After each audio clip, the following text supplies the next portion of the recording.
Bonjour à tous, bienvenue sur ma vidéo concernant les patates douces. Donc pour cette année, mon objectif c'est de pouvoir faire de faire 20 plans de patates douces, donc des petits plans de patates douces à mettre en terre. Donc pour cet objectif, c'est de faire une germination à partir de 3 patates douces dans l'eau, pour ensuite bouturer les tiges qui vont sortir de ces 3 patates, et une seconde fois faire une germination toujours dans l'eau, et pour finir, dès que ces tiges commencent à avoir des racines, les mettre en pot avec du terreau. Donc voilà. Et mes conditions de départ pour ce projet, c'est que j'ai bien sûr 3 patates douces qui sont issues bien sûr du même plant surtout, que j'ai récoltées en fait 2 mois avant, ça veut dire au mois d'octobre. Et, ça veut dire 2 mois avant que je commence mon projet de germination de, de ces patates, de ces 3 patates. Et donc, 3 semaines après la mise en germination, je obtiens ça. On commence à avoir déjà des racines au niveau de la base de, de la pâte douce. Et ce qui montre que ça apprend très très vite. Donc, au bout de 3 semaines seulement, et dans l'eau, et bien sûr, l'eau qu'on change, je change l'eau tous les 3 à 4 jours. Donc là, et au bout d'un mois, bon là la photo est un peu mal prise, on voit déjà que il y a des tiges qui sortent rapidement. Et donc bien sûr, elles sont toujours sous lumière, hein. Pas en permanence, mais dans un cycle de 8 heures, je les mets sur la lumière, sur lumière normale. Donc voilà. Et, euh, Et donc, on voit qu'il y a des tiges, mais celui du fond ne prend pas aussi vite que ça. Et, euh, et bien sûr, il y a les ciseaux qui sont en attente de couper les tiges. Et donc, on voit que les tiges sortent de plus en plus. Et donc voilà. Et celle du milieu est encore plus haute. Ça commence vraiment à faire des lianes. Et, euh, et donc voilà. Et au bout d'un mois, donc je commence déjà à couper des tiges. Donc là, j'en ai coupé trois ou quatre. Donc je les mets tout de suite dans l'eau. Et, euh, et donc ça le fait de plus en plus. Là, on peut voir les restes de tiges que j'ai pas utilisées. Et donc là, on a les trois, les les 5 tiges maintenant, toujours avec le thermomètre pour mesurer la température. Et on voit en arrière-plan que les tiges commencent vraiment à être plus robustes. Et là, c'est toujours pareil, on a les 5 tiges et toujours changer l'eau tous les 3 jours.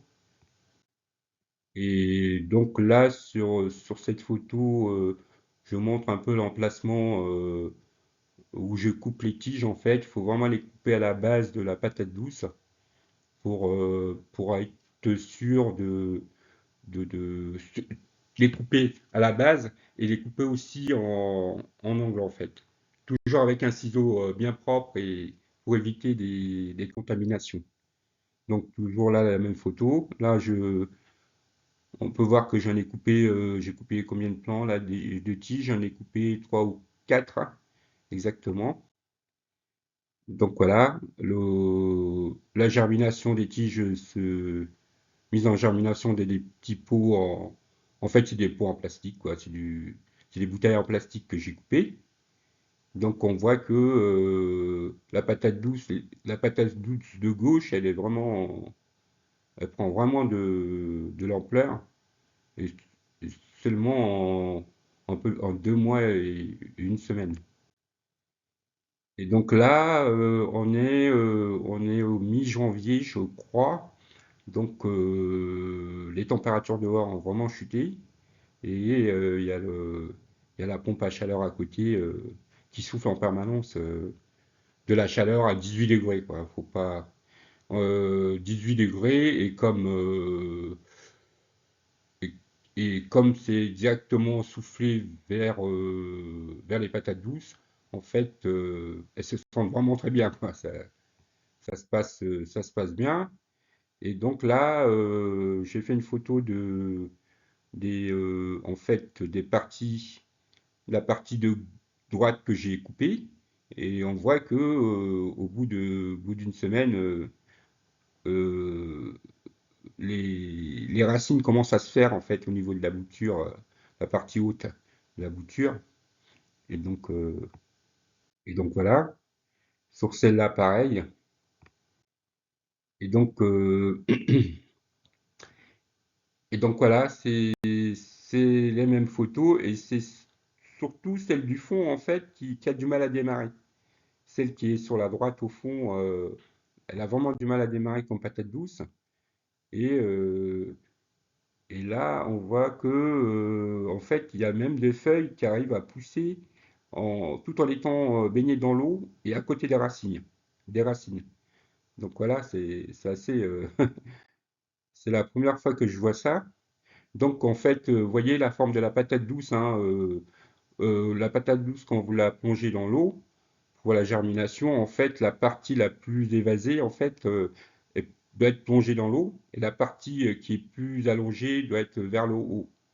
Et bien sûr, avant de les plonger, de faire votre germination, vous pouvez voir au niveau en haut de la patate douce, la partie la plus allongée. Normalement, vous pouvez voir des petits boutons qui se forment dès le début de la germination.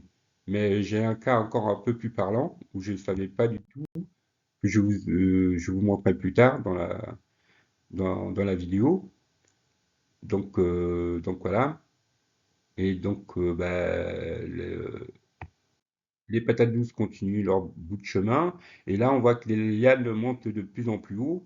Et celle de droite n'a toujours pas fait de tige, en fait. Et donc voilà, du milieu, là, la liane elle monte carrément beaucoup plus haut. Donc là, à chaque fois, en fait, quand j'ai des lianes importantes, ben, je les coupe à la base, surtout, à la base du, de la tige, pour la mettre pour la bouturer et la mettre dans l'eau. Donc voilà. Et là, on peut voir, j'ai fait un zoom sur cette photo pour voir vraiment comment ça se passe à l'intérieur en fait, à l'intérieur du pot. Et les racines sont vraiment importantes. C'est assez touffu comme racine. Donc celle-là, pareil. Et donc là, la patate douce de droite, là, elle se met à produire des tiges. Donc là, j'en suis déjà à 9 tiges. Et donc, à chaque fois, vous voyez, si j'ai écrit 3 feuilles. En fait, à chaque fois, j'essaye de, je laisse 3 tiges dans je laisse, non, je laisse toujours 3 feuilles par tige. Donc voilà. En fait, les 3 feuilles vont servir c'est un genre de panneau solaire en fait pour que la photosynthèse se fasse très bien avec, pour recevoir le plus d'UV possible. Donc voilà. Donc là, j'en suis à 9 tiges. Et celle de droite, là, c'est seulement au bout de, disons, un mois et demi, 2 mois, qu'elle se met vraiment tout d'un coup à, à fleurir des tiges, les tiges sortent vraiment, quoi. Donc là, pour moi, c'était le moment de bouturer, bouturer, bouturer. Donc voilà. Et ce qui se passe, c'est que là, je rentre dans une période où j'ai tellement de tiges qui sont déjà en bouturage, que j'ai bouturé et mis dans l'eau, que que je commence à mettre en pot, en fait. Je commence à mettre ces tiges en pot. Donc là, j'ai fait une image sur une des patates douces. C'est celle qui avait du mal à germer, soit au début. Et là, on voit que vraiment les tiges et les racines sont complètement emmêlées. C'est parce que en fait, cette patate douce, elle est beaucoup moins allongée. Elle est beaucoup plus filiforme. La base est moins massive que le haut, donc je pense que il y a une, en fait, les racines et les tiges ne sont plus tellement séparées en fait. Donc voilà. Donc avant la mise en pot avec terreau, donc vous pouvez voir que le bouturage a vraiment bien marché. Donc là, on a les racines qui se forment, donc qui commence à être présentable, je veux dire, ou prête à être mise en pot. Donc, je les mets en pot, je les mets en pot. Ça, c'est la même photo. Et donc là, j'en ai mis combien en pot là? J'ai mis 9 tiges. Donc dans du pot en plastique avec terreau, etc. Et bien les, bien les arroser d'eau au départ, mais pas trop, que au départ. Et après, les arroser, moi je les arrose tous les une semaine et demie, sans trop insister en fait. Donc voilà. Donc là, je suis déjà à 9 pots. Là, je passe à, j'ai ouais, toujours les 9 pots. Et bien sûr, je continue toujours à alimenter, à faire du bouturage à côté. Donc les pots les tiges de droite sont toujours dans l'eau.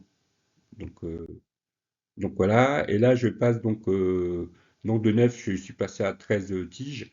Ça veut dire que au bout de presque 3 semaines après, j'ai obtenu déjà 5 tiges de plus pour les mettre en pot, pour continuer à mettre en pot.